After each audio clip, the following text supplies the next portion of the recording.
இது மதிக்கத்தக்க ஒரு இளைஞன் ஒரு பெட்ரோல் பங்க்ல பெட்ரோல் போடுற வேலை செஞ்சுக்கிட்டு இருந்தான். ஒரு நாள் ஒரு கருப்பு மெர்சிடிஸ் பென்ஸ் கார் அந்த பெட்ரோல் பங்க்குக்கு வருது. 2000 ரூபா அந்த கார் ஓனர் அந்த பையன்கிட்ட கொடுத்து, இளைஞர்கிட்ட கொடுத்து பெட்ரோல் போட சொல்றாரு. அந்த பையன் அந்த கருப்பு மெர்சிடிஸ், அழகான மெர்சிடிஸ் பென்ஸை வெச்ச கண்ணு எடுக்காம உத்து பார்த்துக்கிட்டு இருக்கான். என்ன தம்பி, பெட்ரோல் போட சொன்னா நீ காரையே உத்து பார்த்துக்கிட்டு இருக்க, என்ன யோசிச்சுட்டு இருக்கேன்னு அந்த கார் ஓனர் அந்த பையன்கிட்ட கேட்குறாரு. அதுக்கு அந்த பையன் சிரிச்சுக்கிட்டே, இல்லை சார், இது என்னுடைய ட்ரீம் கார். வாழ்க்கையில் எப்படியாவது நான் இந்த கார் வாங்கணும்னு என்னுடைய கனவு. நான் வீட்டில் கூட இந்த காருடைய படத்தை தான் நான் ஒட்டி வச்சுருக்கேன். பார்த்த உடனே எனக்கு ரொம்ப சந்தோஷமாயிடுச்சு சார் அப்படின்னு சொல்கிறோம். உடனே அந்த கார் ஓனர், அந்த முதலாளி, அவருடைய ஒரு விசிட்டிங் கார்டை அந்த பையன்கிட்ட கொடுத்து, தம்பி, உனக்கும் இந்த மாதிரி கார் வாங்கணுமா? அப்படின்னா நீ என்னுடைய ஆஃபீஸில் வந்து என்னை பாரு, நான் எப்படி பிஸ்னஸ் பண்ணுறதுன்னு நான் உனக்கு சொல்லி கொடுக்குறேன். நீயும் கண்டிப்பாக உன்னுடைய இந்த கனவு காரை வாங்க முடியும் அப்படின்னு கார்டை கொடுத்துட்டு அவர் காரை எடுத்துகிட்டு கிளம்பிடுறார். அந்த பையன் அந்த கார்டை பார்த்துட்டு, நம்மளாலலாம் இது முடியுமா? நம்மளால் கனவு தான் காண முடியும், நம்மளால் இதெல்லாம் வாங்க முடியுமா? போனாலும் அவர் சொல்கிற வேலையை நம்மளால் செய்ய முடியுமா? இதெல்லாம் சாத்தியம் இல்லைன்னு சொல்லி அந்த காடை பக்கத்தில் இருக்கிற குப்பை தொட்டியில் போட்டுட்டு திருப்பி அவன் பெட்ரோல் போட போயிடுவான்.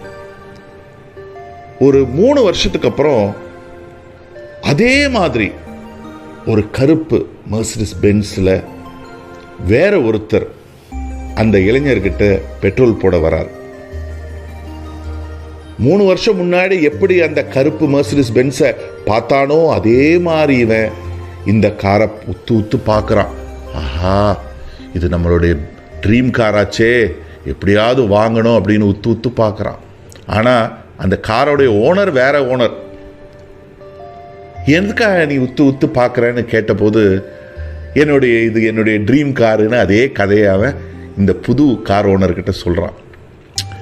அப்போது அந்த புது கார் ஓனர் சொல்கிறாரு, இந்த கார் நீ வாங்க வேண்டியது. உனக்கு ஞாபகம் இருக்கா, 3 வருஷம் முன்னாடி ஒரு முதலாளி ஒரு கருப்பு பென்ஸ் காரில் வந்து உங்ககிட்ட ஒரு விசிட்டிங் கார்டு கொடுத்தாரே, அந்த கார்டை நீ குப்பை தொட்டியில் போட்டியே. நான் அப்போ இந்த பெட்ரோல் பங்க்கில் கூட்டி பெருக்கிற வேலை செஞ்சிட்டு இருந்தேன், கிளீனராக இருந்தேன். நீ தூக்கி போட்ட அந்த கார்டை எடுத்து அந்த முதலாளியை போய் சந்தித்தேன். அவர் வியாபாரம் பண்ணுறது எப்படின்னு எனக்கு சொல்லி கொடுத்தாரு. நான் கற்றுக்கிட்டு நான் பிஸ்னஸ் பண்ண ஆரம்பித்தேன். இன்றைக்கி நான் ஒரு பெரிய பிஸ்னஸ் மேனாக இருக்கேன் அப்படின்னு சொல்கிறார். நண்பர்களே, எதுக்காக நான் இந்த கதையை உங்ககிட்ட சொன்னேன்னா, இது ஒரு கற்பனை கதை தான். பட் இருந்தாலும் பலருடைய வாழ்க்கையை மாற்ற போகிற கதை. உங்களுக்கும் பலர் ஏதோ ஒரு ஆப்பர்ச்சுனிட்டியை பற்றி பேசணும் அப்படின்னு உங்ககிட்ட தொடர்பு கொள்ளும்போதோ இல்லை உங்ககிட்ட சொல்லும்போதோ நீங்கள் உங்கள் மைண்டை க்ளோஸாக வச்சுக்கிறீங்க.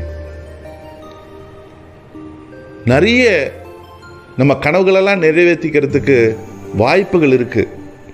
பட் இதெல்லாம் நம்மளால் பண்ண முடியாது, இதெல்லாம் நம்மளுக்கு சூட்டபிளான பிஸ்னஸ் இல்லை அப்படின்னு நம்ம ஒரு காரணங்களை சொல்லி கிடைக்கிற ஆப்பர்ச்சுனிட்டியை நம்ம தட்டி கழிச்சிடறோம். அப்படி பண்ணாதீங்க. யார் உங்ககிட்ட வாழ்க்கையில் முன்னுக்கு வர்றதுக்கு, வாழ்க்கையில் ஜெயிக்கிறதுக்கு, வாழ்க்கையில் சாதிக்கிறதுக்கு ஒரு வாய்ப்பு இருக்குன்னு சொன்னால் ஓப்பன் மைண்டடோட அது என்னன்னாவது அட்லீஸ்ட் பாருங்க. சம்டைம்ஸ் அது உங்களுடைய லைஃபே சேஞ்ச் பண்ணக்கூடிய ஒரு ஆப்பர்ச்சுனிட்டியாக கூட இருக்கலாம். பாருங்க. பார்க்கறதுனால உங்களுக்கு என்ன நஷ்டம்?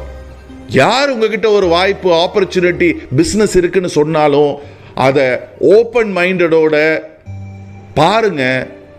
கிடைக்கிற ஆப்பர்ச்சுனிட்டியை மிஸ் பண்ணிடாதீங்கன்னு சொல்லி நான் முடிச்சுக்கிறேன். Wish you all the best.